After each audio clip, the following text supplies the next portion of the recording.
Wow, there are an awful lot of you here. Guys, thank you so much for taking the time to listen to me today. I am going to speak to you today about my journey so far, because it's not ended just yet. I'm going to talk to you about my STEM education, my career, and places that my career was able to bring me. My name is Noelle Maguire. I am an R&D, so a Research and Development Manager, based in Limerick. And I work for what's called the Cranial Maxillofacial Division. So basically, I work from anything with the head up. We develop products, they're biomaterials products, which are any products that can be implanted, okay?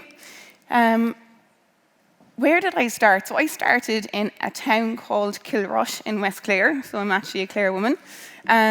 I am the fourth of 5 children. I have a lot of aunts that are teachers. I have 2 older sisters that are teachers. So I grew up with everybody asking me the question, are you going to be a teacher?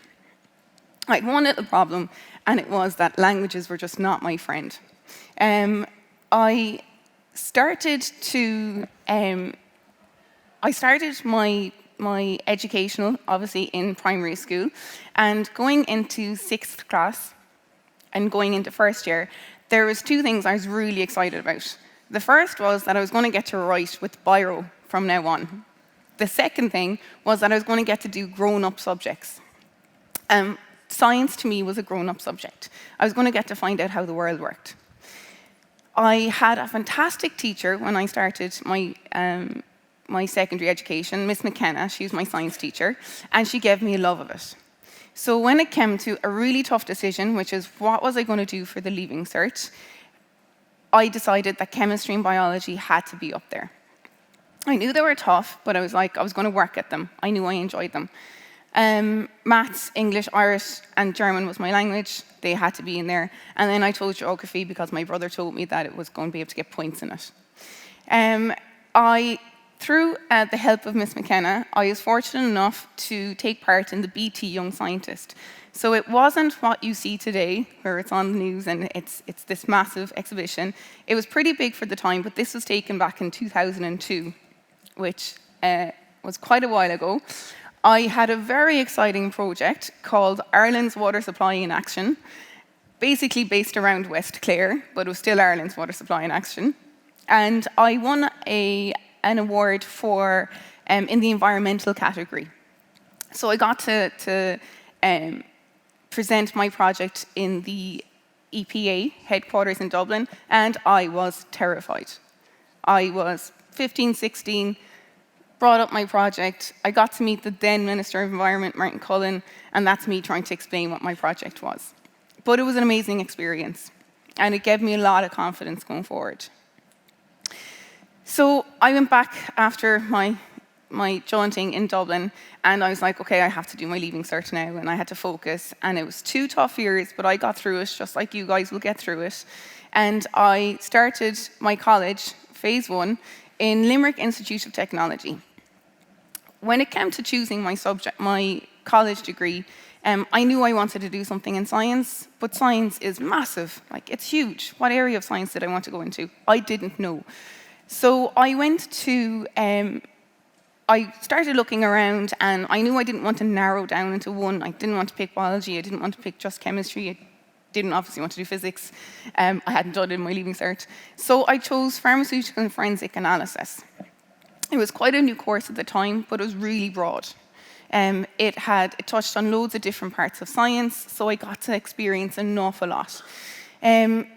It was also in Limerick Institute of Technology, so it was very heavily practical. So I got to be in the lab probably 40% of my time in there, and 60% in lectures. There was I think, because it was quite a new course and it had forensics in the title, there was an awful lot of girls in my class. So it wasn't a case that I was in a minority. To be honest, I think there was about 6 guys, so they were very much beaten down by the end of it. So also part of my course, I got to do work experience for 6 months, which was huge. It was really invaluable, especially when I went on to my career in STEM. So it all kicked off when I moved to Dublin again, and I worked in a small company called Life Scientific, working for pesticides.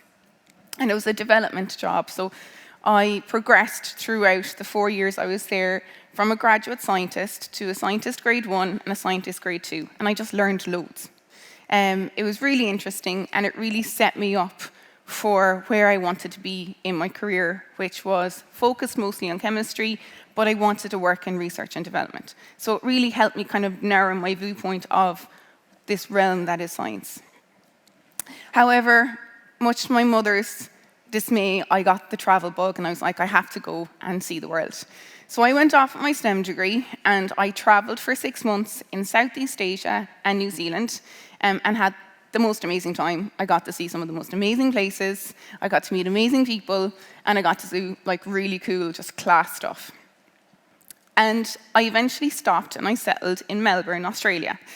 It really hit me then just how well you can travel with a STEM degree.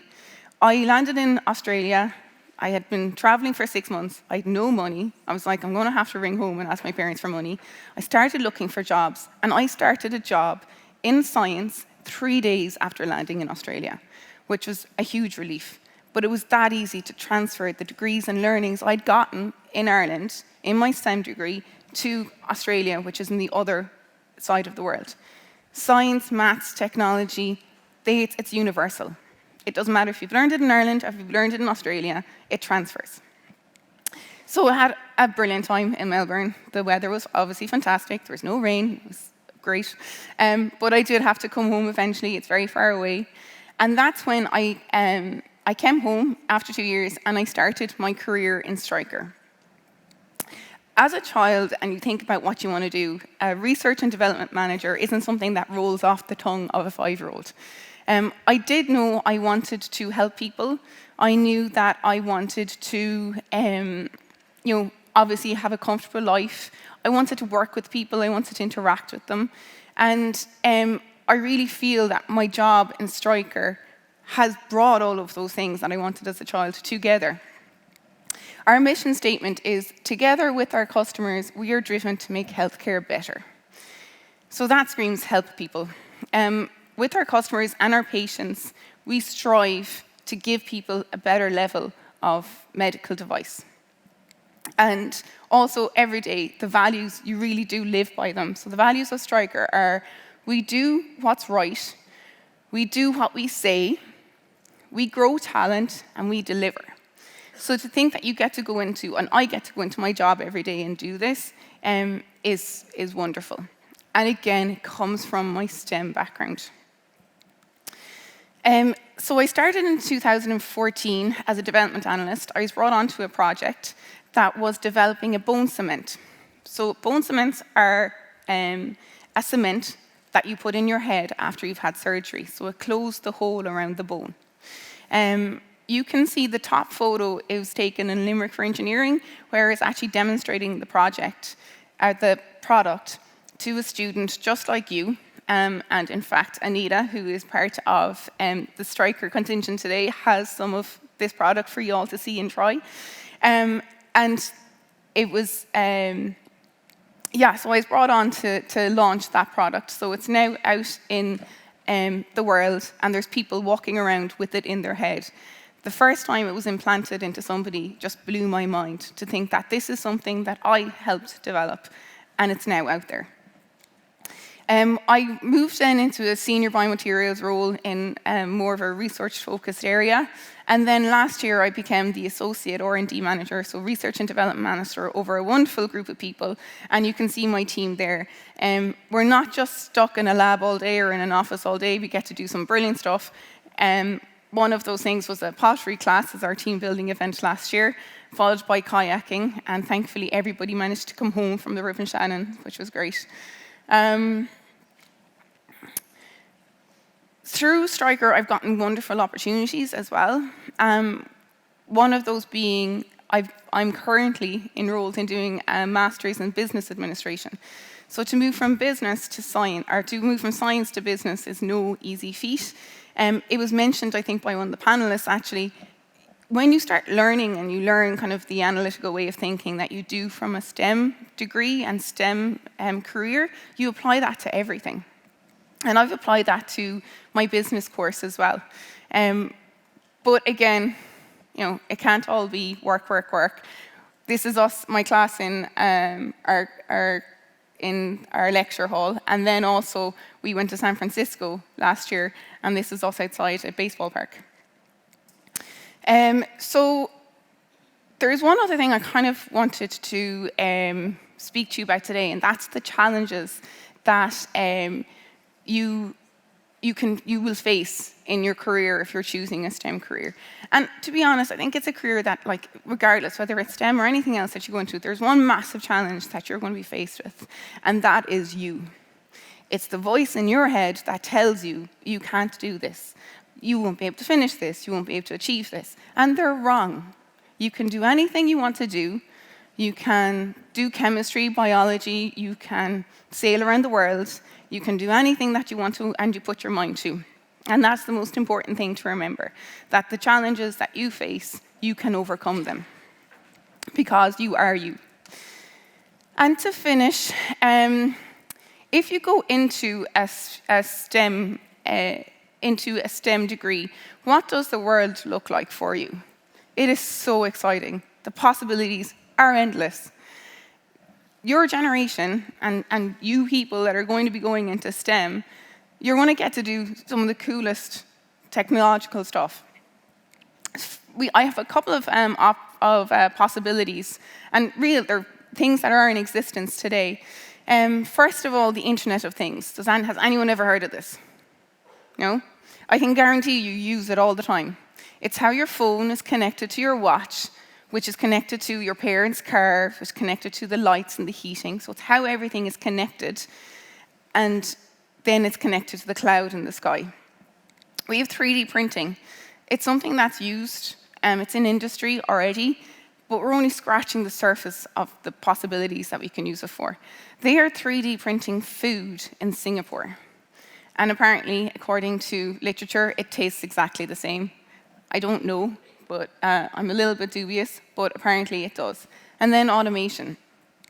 This is the idea of driverless cars, driverless airplanes, the driverless lawnmowers that you see around, and the Hoovers that you have in your house. It's automating all of these things.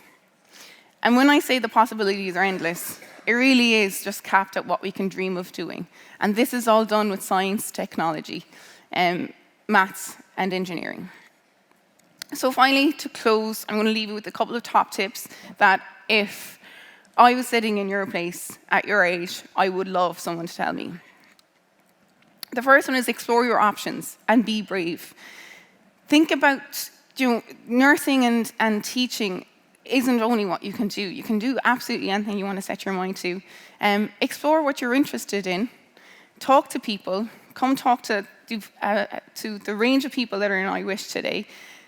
Try and get information out of them. See if you'd like it. Explore and think about what you want to do. And be brave. It's scary to jump off the ledge and say, okay, well, I'm actually going to be a scientist. I'm going to be an engineer. I'm going to be whatever you dream to be. But be brave. Take the initiative. If you're interested in something, again, go talk to them, but also see if you can get work experience. Try it out, taste it, see if you like it. And keep challenging yourself. Science, like biology, chemistry, physics, maths, they're not the easiest subjects. They're challenging, but keep challenging yourself because the reward will be huge. Keep learning and do your homework. Your teachers asked me to add that in. And finally, have confidence. Have confidence in yourself, have confidence in your ability, and don't listen to that voice in your head that says you can't do it. Listen to the voice in your head that says you can do it. Thank you very much.